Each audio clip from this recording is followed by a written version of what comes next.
Hello, good morning everybody. It has been a long while since I last made a YouTube video, so let me greet all new subscribers and re-greet all old ones. Hi, greetings, welcome, re-welcome. After I finished the last video, a publisher actually contacted me and asked if I had a publisher for my planned book yet. I said no, I haven't gotten that far yet, and they said they would like to publish it. So since then, rather than spending time preparing videos for YouTube, I have been working very hard to finish my book. The book is now being processed by the publisher and is due to be released for sale on November the 1st, 2012. The title is The Seed of Yggdrasil, and the undertitle is Deciphering the Hidden Messages of Old Norse Myths. This book will cover all kinds of themes present in the Edda lore: creation, cosmology, mythical formulas, symbols and metaphors, the loss of the Golden Age myths, the Ragnarok prophecy, the new world to come, magical traditions, wisdom and knowledge, spiritual traditions, mysteries and rituals and revelations.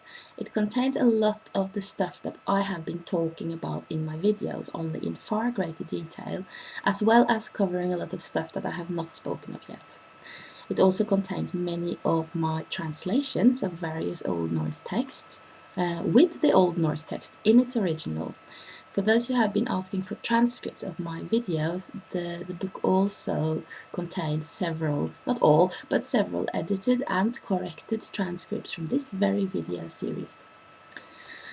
Until then, if you have not already done so, you might want to read my former publication. It is called The Maiden with the Mead, a goddess of initiation rituals in Old Norse myths.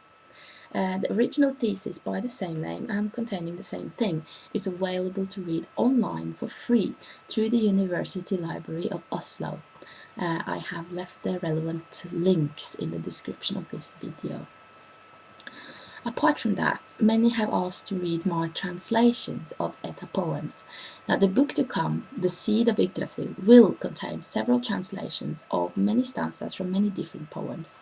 But of course, what you want is a whole and proper collection of my Edda translations to be read separately from my theories. But to finish such a collection will take at least a year, if not more, to make. It would have taken that much time even if I didn't actually have to work for a living as well, since nobody actually pays me to do this work. So, excuse me, for those who are eager to read my translations as soon as possible, my plan is to actually publish one poem at a time in the order they are finished as PDF files to be sold online through my website. When all are finished, I will see if I can get them published together as an actual paper book collection. There's a cat. The link to my website, where I will be selling my translations as they are completed one by one, will be in the description of this video, and I will also be announcing all publications on my Facebook page called Freya, which you're all welcome to like, and on my public Facebook profile, where my first name is Lady of the and my last name is Labyrinth. I accept everybody as friends who behave respectfully to all humans and who do not post offensive crap on my profile.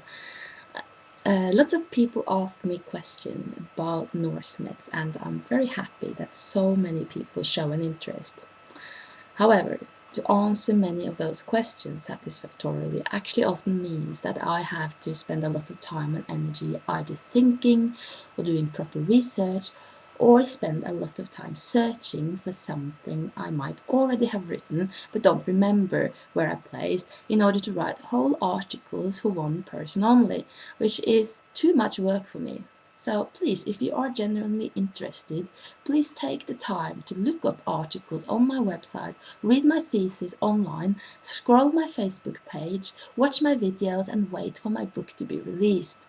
The time you spend searching through my stuff for possible relevant information that may answer your question will probably be less than the time I will have to spend working for free to answer your question.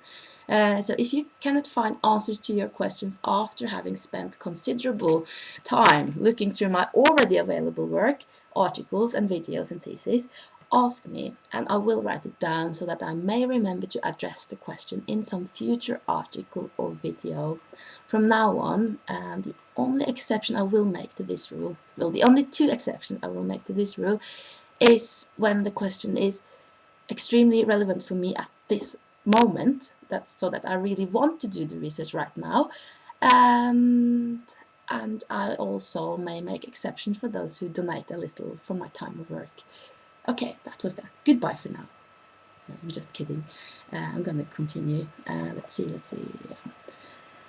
I was going to mention actually the Midgard serpent, or to use the translation into English, the middle world serpent. So many people wonder what this middle world serpent really is, and I wonder too. Let me say this, I have as yet not sat down to do a full and proper analysis on this particular subject, so at the time I'm still partly, at least, on the idea stage, although I got quite good ideas. But let us state the most obvious things about the middle world serpent. According to Snorri, the middle world serpent is one of the children of Loki, which is now a great serpent coiling itself around the world, that is, the middle world, biting its tail.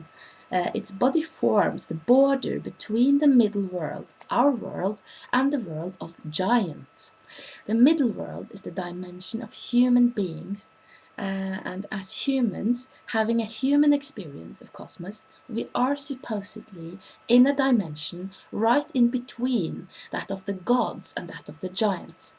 The gods are probably thought to exist in a sort of central inner sphere, then our human dimension comes outside of that, and then outside that again is the giant world. And what really is a giant? People speculate wildly about this, and I am sometimes presented with huge scenarios of possibilities that are very imaginative and may, by all means, be true. The problem with many of these, well, all of these scenarios, is that they may equally well be untrue. An example was someone who claimed that the giants of the Eddas, of the Norse myths, were really the Neanderthals, and this person could present a long story about these Neanderthal giants based on this idea, basically.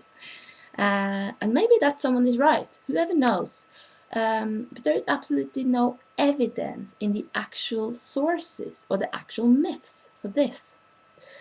And although I appreciate both imagination and speculation, when I make statements about the myths, I always make an effort to keep to the scientific approach, which is to refer to the actual evidence we have, historical sources in the language of the myths only.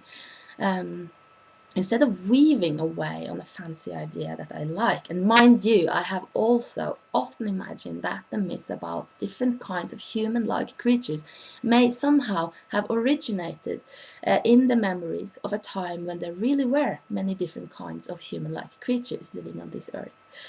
Yet, when we pay too much attention to our imaginative speculations, we often miss out on the actual messages of the myths. When I try to understand a myth, I make an effort to leave my preconceptions aside. The point of doing research is not to try to make the myth fit into a ready-made concept that will serve our own agendas, but to try to let the myths speak for themselves. We can apply different methods for listening to these messages. I always look to the meaning of words, the structures of the myths, and the functions of the characters within particular myths and in the mythology as a whole. And when we stick to the actual evidence, it means that we often have to say that we don't know everything, which is deeply annoying to some people.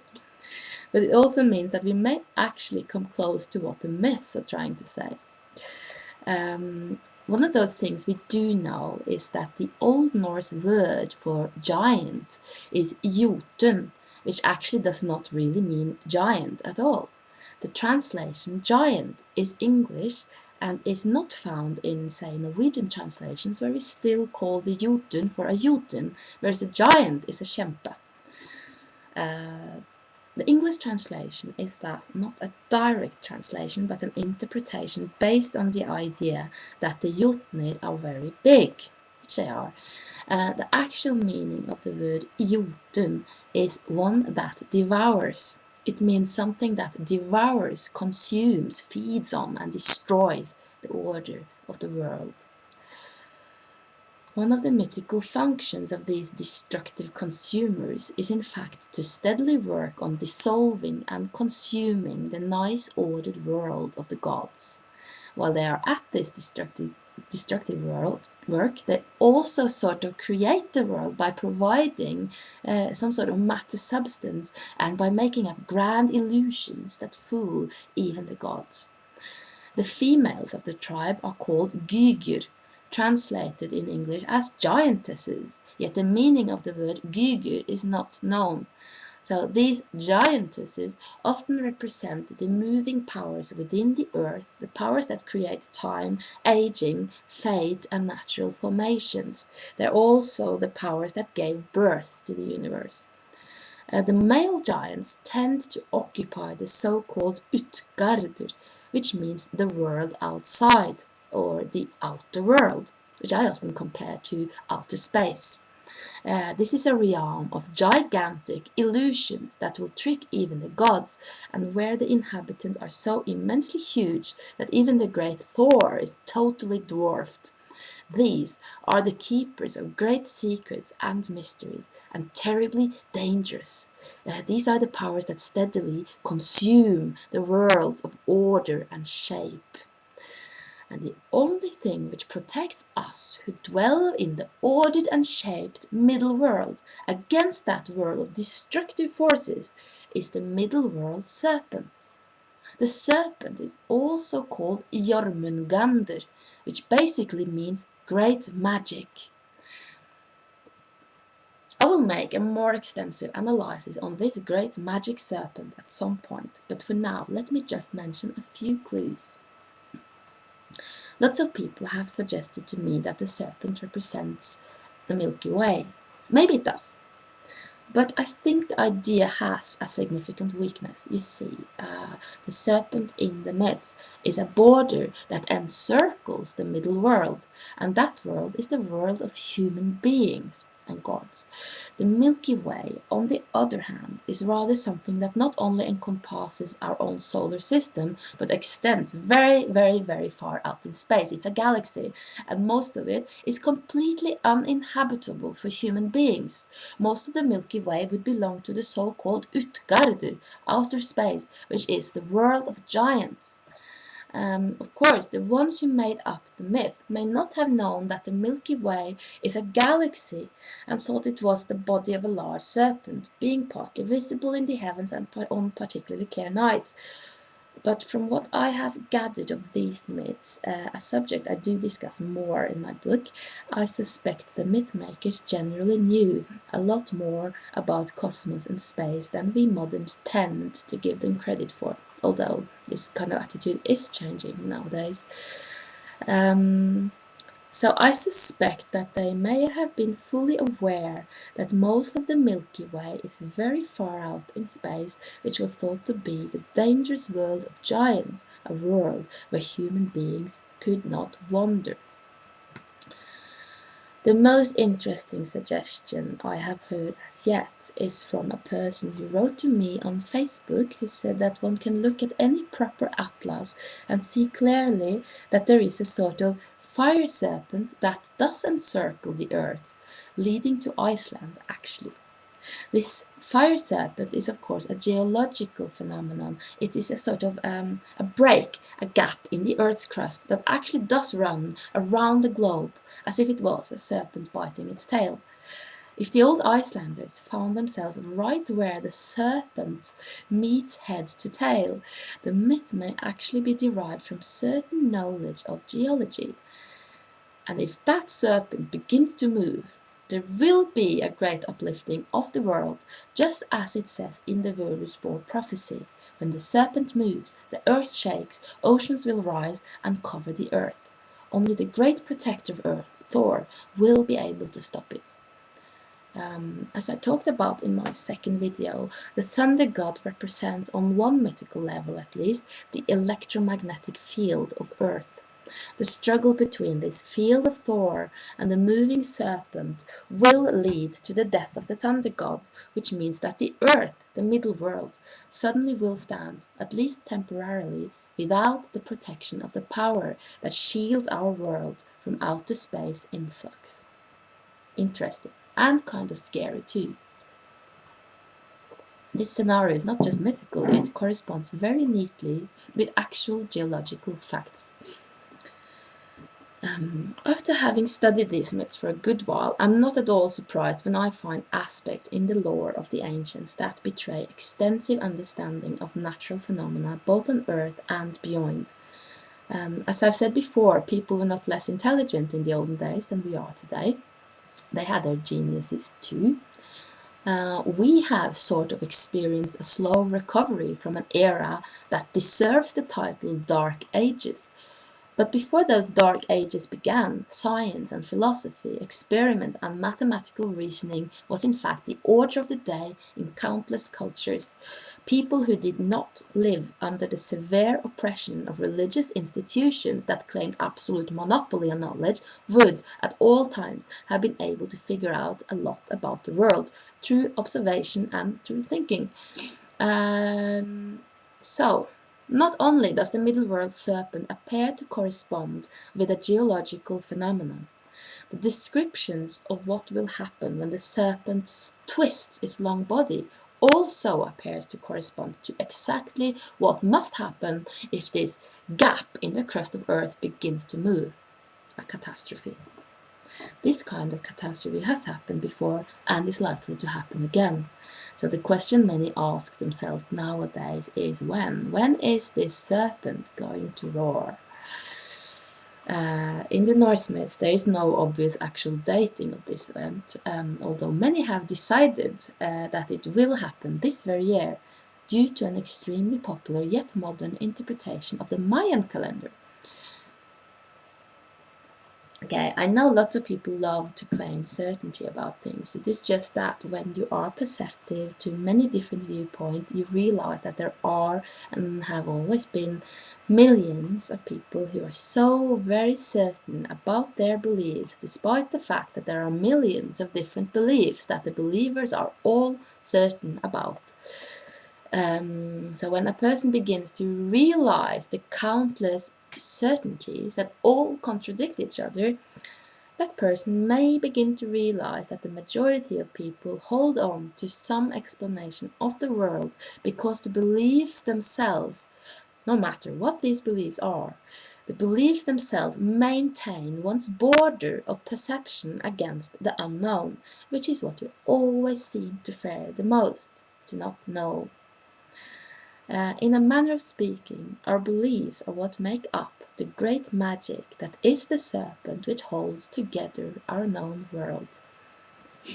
The great philosopher Socrates said, "The wise man knows that he knows nothing." And I'm sure that the only certainty is that no matter how many fancy ideas we entertain our little heads with, we do not actually know anything. We just know a highly subjective screening of impressions that we have collected in our minds and which serve to make the world somewhat understandable and meaningful to us. Most of this screening is subconscious and based on social and cultural conditioning.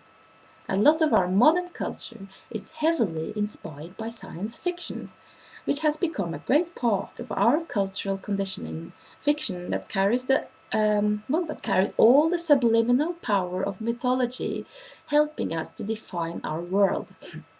Thus, I think we should nurture a little bit of skepticism before we let ourselves completely go with the flow of popular imagination when we try to look at ancient prophecies. So, what can we say about the mythical prophecy found in the Edda? Many people seem to think that a prophecy is a kind of rule, staking out what is going to happen. In the Norse myths, we learn that fate is the result of the goddess of past events and the goddess of present events working together. The goddess of the future is called Skuld, which means debt, what the future owes, based on the carvings of past and present together. According to these myths, fate and the future is an accumulation of events that have taken place, blended with the events that are taking place right now, which means that the right now is a point where interference is possible. The right now is always where we can in fact change the future. Thus the future is not a set thing but changeable. So why were people so concerned with oracles and prophecies? Why did they respect their oracles so much? Well, I think that a prophecy is a divination in the sense of an educated guess of the probable future based on a profound understanding of the past and the present. And when you understand profoundly the past and the present, you are able to change the future. The better we understand the past and the present, the better we will be able to divine the probable future. If the myth-makers and the divining priestesses possessed surviving knowledge of geological catastrophes in the past and geological phenomenon like the fire serpent in the present, they would be able to divine the future. When I studied the Ragnarok myth in the Völuspår, for example, I recognized to the utmost detail descriptions of volcanic disruptions, earthquakes and tsunamis accompanied by a disruption of society and very violent times, which have in fact evidently taken place in the recent past. A destruction of worlds happened in this way, exactly in this way, not very long ago in the Mediterranean during the Bronze Age, when Scandinavians may very, very likely have heard of these events or even known visiting eyewitness survivors. So I think that the divination of catastrophes in the future is a highly logical reasoning based on knowledge of the past mingled with observations of nature and of a society that was about to dissolve. You see, the divination of Ragnarok in the poem Völuspår was probably composed in its present condition, the one we know, during the change of religion that happened in Scandinavia 1000 years ago. To devout pagans and magical practitioners, the coming of the new religion and the kings who enforced this new religion by violence were the signs of the end times. For quite a while, the order of society had been dissolving. The end of the Viking Age within Scandinavia was an age of increasing violence, blood feuds, deception, rape, revenge, hatred, and war. And when one lives in such times, which we are in many ways still doing, one is likely to divine a total destruction. The destruction that is prophesied in the Edda lore is the divination of a likely end to the known world. We do know that the natural catastrophes that are divined are perfect descriptions of past catastrophes likely to happen again. And there is no wonder that those who divine the future guess that such catastrophes would happen again in the future. It will happen one day, as it has happened many times before. However, there is no actual date for this event. So we see that there might be a kind of geological level to the myth of the giant serpent that encircles the human world. Myths, at least these myths, may, however, be read on several levels. On a more existential level, the serpent represents that which holds together the known world against the unknown, and Thor's conflict with the serpent that holds together the known world has to do with Thor's role as a symbol of the conscious mind. The conscious mind will always be in conflict with the borders of perception, both very concerned with maintaining these borders, yet also wishing to transcend them.